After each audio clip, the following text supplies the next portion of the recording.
네, 안녕하십니까. 일자리 연구원입니다. 오늘은 5월 1일 토요일입니다. 휴일이라서 아주 좀 조용한 가운데 작업이 있어서, 방충망 작업이 있어서 이제 작업 준비하러 나가는 가운데 오늘 영상 시작해 보도록 하겠습니다. 지난주에는 좀 근로자분들, 오늘이 근로자의 날이기도 한데요. 저도 한편으로는 또 근로자 생활을 많이 했고 현장 생활을 많이 했습니다. 안타까운 소식이 전해왔죠. 물류 창고에 화재가 났고요. 또 물류 창고를 짓기 위해서 공사를 하던 현장에 거의 마무리 공사 같아요. 한 2개월 정도 마무리가 남았는데 이제 화재가 나서 안타까운 인명사고가 많이 났습니다. 저도 뭐 사고 경험이 많이 있고요. 또 동료를 잃어보기도 했습니다. 어찌 보면 그런 부분이 이제 뭔가 또 작업 환경의 어떤 그런 인화성으로 인해서 사실 순간적으로 일어날 수 있는 상황이기도 하죠. 저 또한 용접을 많이 합니다.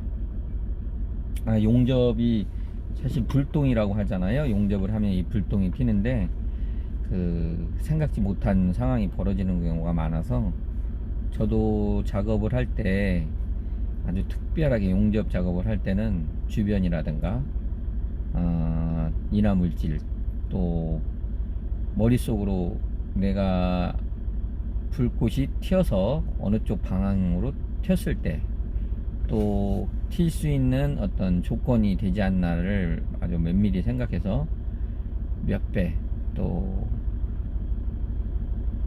안전장치라고 하죠. 소화기도 물론 좋고요. 주변에 이제 물을 많이 뿌려놓고 작업을 하기도 하고, 저는 뭐 개인적인 현장에를 많이 가는데 문 수리를 하다 보니까 문 부분에 이렇게 떨어진 걸 용접하다 보면 이렇게 천장하고 가까이 돼 있는 경우가 있거든요. 그 천장을 연결하는 부분이 또 이렇게 뭐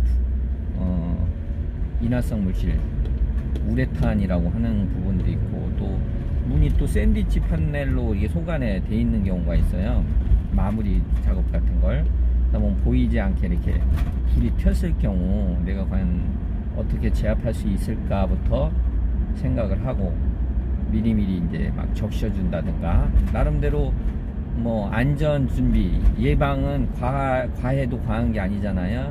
그래서 뭐 계단 작업을 한다 그러면 5층에서 작업을 한다 그러면 5층에서 1층까지 불꽃이 떨어지거나 지하층까지 불꽃이 떨어졌을 때 지하에 혹시 뭐 이불이라든지 헌 옷이라든지 뭐 현장 상가나 건물에서 보관하고 있는 뭐 작업하다 남은 뭐 페인트통이 있다든지 뭐 그런 게 많이 쌓여 있는 경우가 있어요, 지하에는. 그래서 우리가 작업을 할 때는 꼭 그런 부분까지도, 또 내가 생각하는 곳에 불이 붙었을 때 과연 내가 불을 끌 수 있을까 정도까지도 생각을 해서, 뭐 저기까지야 붙겠어, 설마 여기 불이 이렇게 흔들리다가 어떻게 되겠어 하는 부분이 있거든요.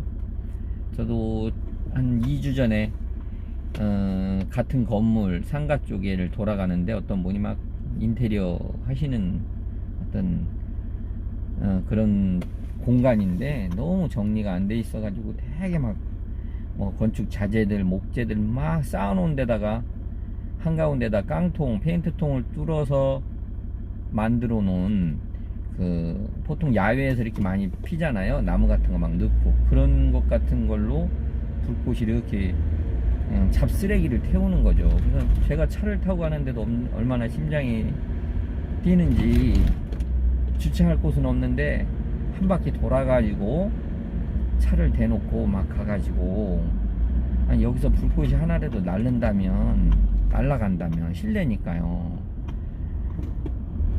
붙었을 때 과연 끌 수 있을까? 순간적으로 붙는데 뭐 어떻게 끄겠어요. 근데도 거기서도 그렇게 습관적으로 그렇게 한 걸 보고 차를 타고 가다가 보고선 어찌나 마음이 놀랬는지 차를 주변에도 한 바퀴 돌고 그냥 간신히 대고 가서 이렇게 하면 어떻게 하냐 막 그래가지고 그 자리에서 불을 끄게 하고 조치를 취했더니 그분도 조금 알아듣더라고요. 왜 간섭하느냐 막 그런 식으로 하시는 분들도 있잖아요, 무대포로. 그런데 어찌됐든 이 불이라는 게 참 무섭습니다. 저도 옛날 어렸을 때 제가 전라도 산골짜기 구례에서 태어났거든요. 얘기로는 제가 어렸을 때 불장난을 해가지고 우리 집을 태웠다고 합니다. 옛날에는 그 이렇게 아궁에다 불을 집었고 또 부엌에서 좀 떨어지지 않는 곳에 뭐라 그래요? 이게 그 볕짐 같은 거 쌓아놓는 거 있잖아요. 거기에 돼지도 기르고 그랬는데 거기 또 나무를 해다가 이렇게 땔감도 갖다 놓잖아요. 제가 거기다가 부모님이 조금 이제 관리가 안 됐을 때 제가 그 불쏘시개라 그러나요? 이렇게 나무 하나를 들어다가 거기다 갖다가 붙였나 봐요. 그래가지고 거기가 다 탔다고 합니다. 그래서 들리는 얘기로는 제가 뭐 어렸을 때니까요, 군인들까지 와서 껐다 이런 얘기도 들었어요. 그래서 그런지 제가 불에 대한 그런 어떤 주의라든지 그런 어떤 부분에 있어서는 되게 민감하거든요. 또 제가 말씀드렸듯이 조선소에서도 안전사고가 사실 많이 나고 있잖아요. 요즘도 많이 났고요. 제가 또 3년 동안 근무하면서 많은 사건 사고를 봤습니다. 뭐 배 안에서 물론 밀폐된 공간에서 어떤 작업을 하면서 많은 안전사고도 나고요. 또 그런 데서 많이 일어나는 이제 폭발 사고가 많이 나거든요. 도심에서는 이제 도시가스라든지 LPG 가스 그런 부분이 이제 터져서 이렇게 사고가 나는 경우도 많고요. 이제 조선소 같은 데는 뭐 원래 좀 안전교육을 많이 시키지만 그럼에도 불구하고 어떠한 결과에 의해서 이렇게 사고가 많이 나서 인명 피해도 많이 나고 또 안 좋은 그런 경험도 했고요. 저도 이제 그로 인해서 제가 이제 그런 안전관리 쪽에도 조금 근무를 했습니다. 어찌됐든 우리가 생활하면서 운전을 할 때는 방어 운전 또 예방 운전을 하는 거고요. 그 마찬가지로 어떤 작업이나 또 어떤 불, 또 특히 이제 가족들 분 중에도 다 있잖아요. 근로자라고 하는 분도 있을 거고 또 일용직 근로직으로서 그런 현장에, 생산 현장에도 있지만 그런 건설 현장에 아주 위험이 높은 지역에서 근무하시는 분들이 많습니다. 특히 이제 밀폐된 공간이나 이제 작업장 같은 데는 이렇게 건물이 완성되면 아주 깨끗하고 좋지만 그렇지 않은 뭐 건물이 완성되기 전에는 진짜 많은 부분이 이렇게 작업 라인이 많이 갑니다. 전선부터 시작해 작업선이라고 하죠. 작업선, 또 에어라인, 가스라인이 이렇게 공급되기 위해서 작업하는 분들한테 많은 그 선들이 엉켜 서 있죠.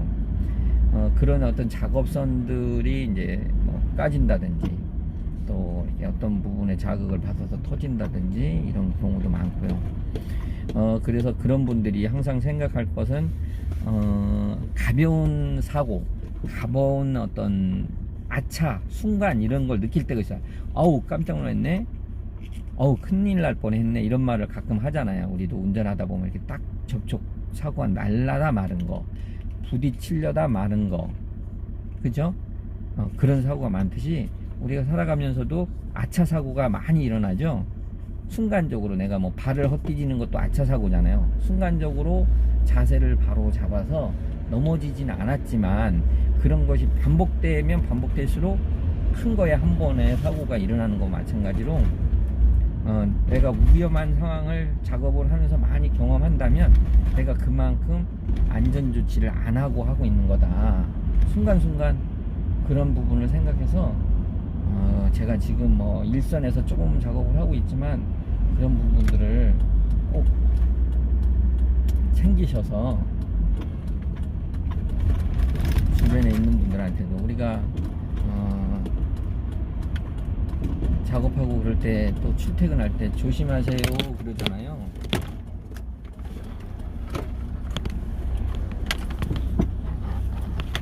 운전 조심하세요.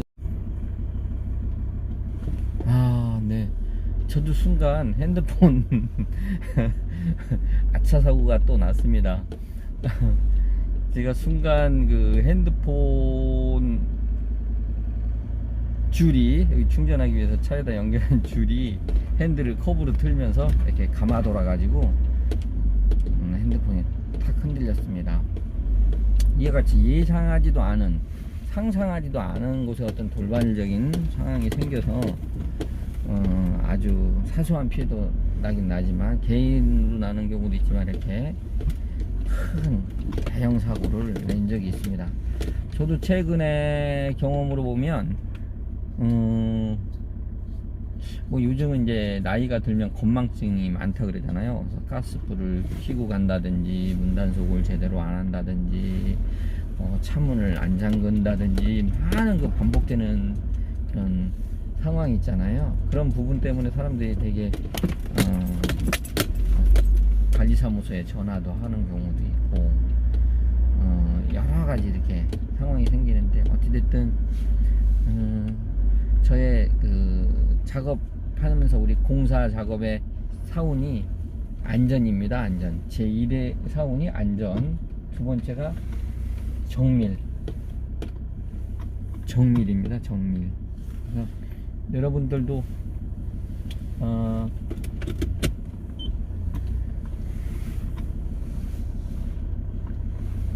작업하는데 조금이라도 제 이야기가 도움이 됐으면 하고요. 아차 사고, 순간순간 사고를 줄이는 게 큰 사고를 줄이는 방법이다. 그냥 사소한 것이 쌓이면 꼭 그거에 맞게끔 큰 사고로 올 수밖에 없다는 부분을 꼭 염두에 두시고요. 오늘도 좀 날씨가 흐리지만 작업이 아니더라도 걸음걸음 또 차량을 운행하시는 분, 또 대중교통을 이용하시는 분들에게도 항상 안전을 생각하시는 하루가 되시고요. 내가 어떤 부분에 서 있다 하더라도 이 자리에서 어떤 부분이 일어났을 때 나영가는 어디로 피할 수 있을까라는 그런 위험 요소가 있는 부분을 둘러서 보고 여기서 어떤 상황이 생길 때 나는 어떻게 할까. 항상 지하철을 이렇게 반복적으로 운행하시는 분들도 만약 요 자리에서 내가 어떻게 됐을 때 이 역에서는 어디로 안전한 자리 대피를 할 수 있을까, 그런 부분을 꼭 염두에 두시고요. 이 사람이, 저도 조선소에 근무할 때 진짜 뭐 소화기를 들고 뛰어본 적도 많고요. 그러다 보니까 진짜 막 정신이 없습니다. 손이 내 생각대로 움직여지질 않아요. 빨리 뭔가를 하고 싶고 뭐 안전핀을 빼고 싶고 노즐을 불로 향하고 싶고 뭐 막 해도 몸이 막 우왕좌왕 한다고 그러잖아요. 우왕좌왕 하듯이 손이 침착하지가 않습니다. 그래서 그런 부분이 있다는 것도 생각하는 가운데 내가 몸에 이 공간에서는 내가 어떤 상황이 생겼을 때 어떻게 할까, 그런 걸 항상. 제가 예전에 그 타워 크레인을 타면서 타워 크레인이 높이 있으니까 저 혼자 다 해결해야 되잖아요. 과연 이 상황에서 타워 크레인이 넘어간다면 나는 과연 운전석에서 어떻게 그 밑에 마스터 기둥 부분에까지 옮길까. 왜냐면 위에 헤드 부분이 이제 만약에 떨어진다고 하면, 무게에 의해서 떨어진다고 할 때 순간적으로 그 바닥에 있는, 바닥에 어떤 출입구라 그러죠. 바닥에서 올라오니까요. 뚜껑을 밀고 올라오거든요. 그걸 땡기고 밑으로 들어가서 마스터 기둥 부분에 내가 자리를 잡으면 조금이라도 안전하다고 생각이 돼서 그 부분도 막 연습을 했거든요. 그거 마찬가지로 내가 어느 집을 가든 어느 사무실을 가든 밥을 먹고 또 유흥주점을 가든 내가 여기서 밥을 먹다 술을 먹다 혹시라도 만에 하나 돌발적인 상황이 생길 때 과연 어디가 통로이고, 그런 것도 이렇게 봐두는 게 그 습관화 시키면 아주 조금이라도 도움이 될 것 같습니다. 오늘도 뭐 그 물류창고 화재로 인한 부분을 또 이야기하다 보니까 조금 뭐 주점 없이 또 뭐 정리된 거 없이 이렇게 얘기를 했는데요. 어쨌든 짧은 영상으로 안전에 대해서 뭐 전문적인 거 이렇게 해라 저렇게 해라가 중요한 게 아니고, 오늘 결론은 아차 사고, 순간순간 내가 경험하는 위험성, 그 찰나의 위험성을 줄이는 것이 큰 사고를 줄이는 방법이다라는 걸 알려 드리고 싶습니다. 아차 사고 줄이는 거 아시죠? 네, 신발을 꺾어 신지 않는다. 딱 제대로 신는다. 또 차를 타거나 할 때 옷에 이렇게 핸드폰 줄이라든지 또 이어폰 줄이라든지 허리띠라든지 또 옷 이렇게 묶는 거 있잖아요. 그런 게 날려가지고 옷에 끼는 경우도 있잖아요. 엘리베이터도 끼고 또 뭐 또 애견 같은 거 끌고 다니면 엘리베이터 안에 애견 줄이 낀다든가, 뭐 짐승이 먼저 타버렸는데 문이 닫혀버린다든가, 버스에서도 그런 일이 많이 일어나잖아요. 그래서 내가 내 몸부터 또 이렇게 간절하게 해서 어떤 상황이 움직일 때, 차도 타고 내릴 때, 내 차도 그렇잖아요. 내 차를 타고 내릴 때도 내 옷이 이렇게 씹히는 경우도 있어요. 어찌됐든 또 주저리가 연결됐는데요. 조심하시고요. 좋은 하루 되시기 바랍니다. 감사합니다.